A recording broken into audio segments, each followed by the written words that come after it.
Noreen, here with another episode of What's for Dinner. And tonight we're going to make shrimp scampi. And this version is super easy. You'll just want to make this at the very last thing. You make all your sides first. Tonight we're having ours with a sauteed vegetable medley right out of the garden. And we're also having some angel hair pasta with it. So let's see what's in this. This is local caught North Carolina shrimp. I have peeled, deveined, and taken the tails off of them. They are absolutely beautiful.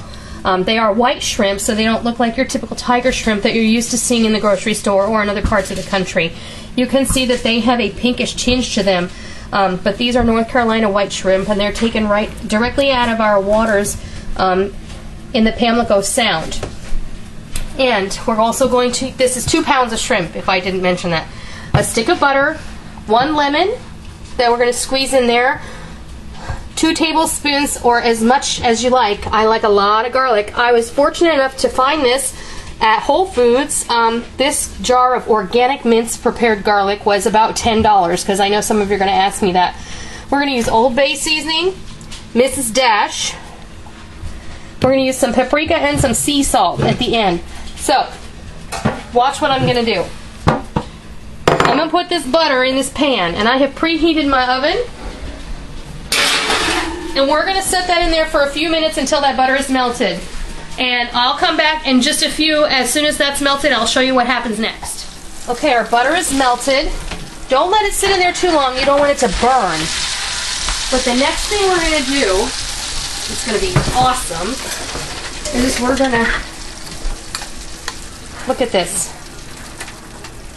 Shrimp scampi has lots of garlic, so I'm just going to put what I think I want in here, and that's probably enough. One time I told Molly to put 2 big spoonfuls in there. She put 2 big wooden spoonfuls in. Boy, was that garlicky.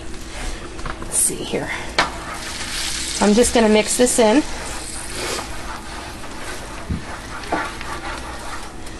Just like that. And the next thing we're going to do is we're going to take our shrimp. We're going to put it in here.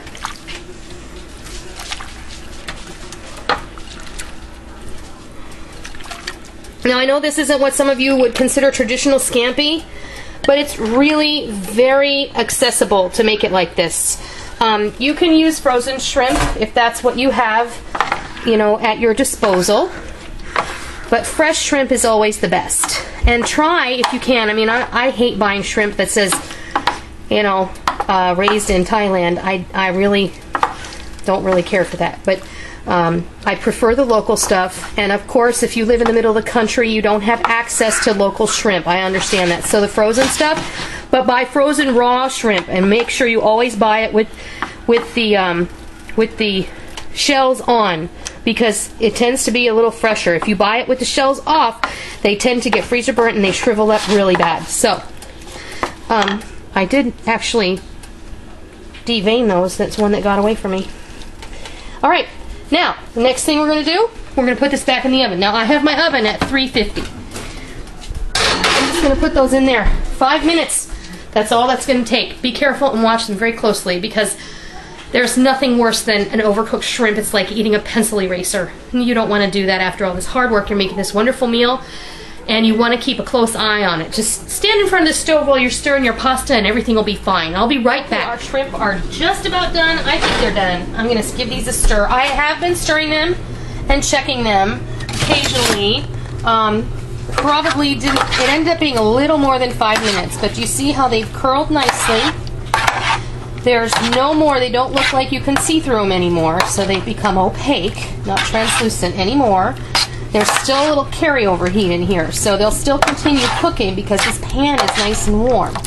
Now, we're going to season this. I know some of you probably wondered, why didn't she put the seasonings in first? I didn't want them to burn. So, I'm going to sprinkle this generously with Old Bay. I happen to like Old Bay very, very much. And this isn't wanting to sprinkle very well. But anyway, we shall continue. Soldier on. Okay, I need my pot holder. Alright, then I'm going to go ahead and hit this with some salt. This is sea salt. Remember, sea salt isn't as salty as iodized salt. I'm going to hit this with some Mrs. Dash, which is a salt-free seasoning that has a whole lot of different dried herbs and vegetables in it. And I'm going to hit this with some paprika. I like the extra touch the paprika gives to the flavor, not necessarily for decoration. Now, give this a good stir. Let that get all blended in there.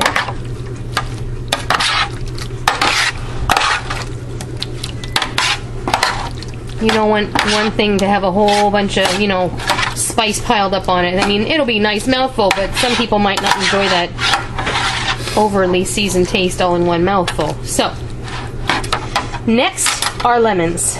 Now, make sure you get your seeds out of your lemons because nobody wants to bite into a lemon seed. I just quartered my lemon because that's what was easy for me.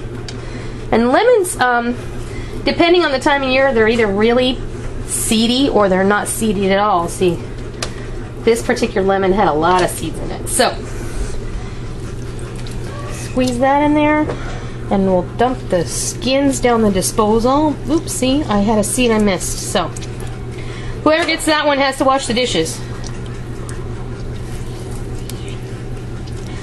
And there's more than, wow, I missed a lot. Oh well. What can I say? As I've said before, I am not perfect. I usually do this with a little sieve over me. But honestly, I don't think that's enough lemon juice. I have another lemon here. I'll have Rick come over here and show you. When I cut a lemon, the first thing I do is I roll it on the cutting board. If you roll and press gently, not as to rupture the lemon, but to go ahead and release those juices that are in there so that when you cut this open, it'll be much easier for you to get a lot more juice out of it. Another tip that that I can give you, I'm just going to cut my ends off here. If you poke a hole or two in this and stick it in the microwave for 15 seconds and then squeeze it, you will get a tremendous amount more of juice than you normally would. But I think this is really juicy, and I'm just going to squeeze this over my little strainer here. That way, no seeds from that one, and I should have done that before and I didn't. So, bad on me. Alright, so I'd say, you know, for an estimation, probably a quarter to a half a cup of lemon juice. I like mine very lemony. And he's pointing to the seeds that I left behind. Okay, so there it's out. Give this a good stir.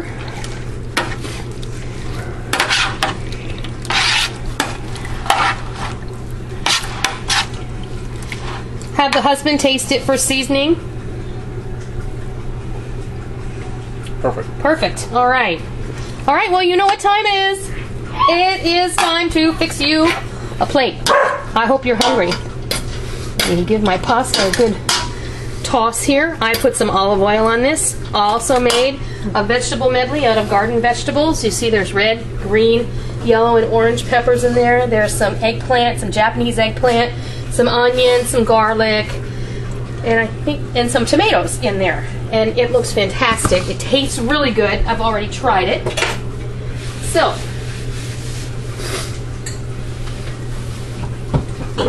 let me get a plate.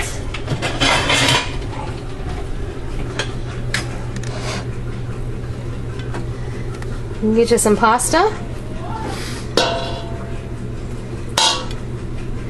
Pardon my fingers. I'm a real person. Let's see.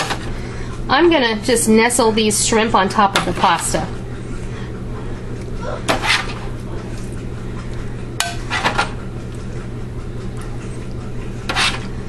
If you wanted to throw some scallops in here also, that would be fantastic. I'm just going to use the same spoon here.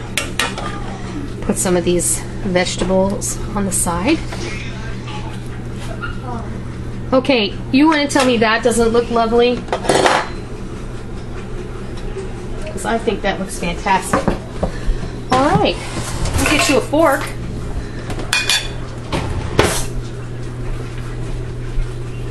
There you have it.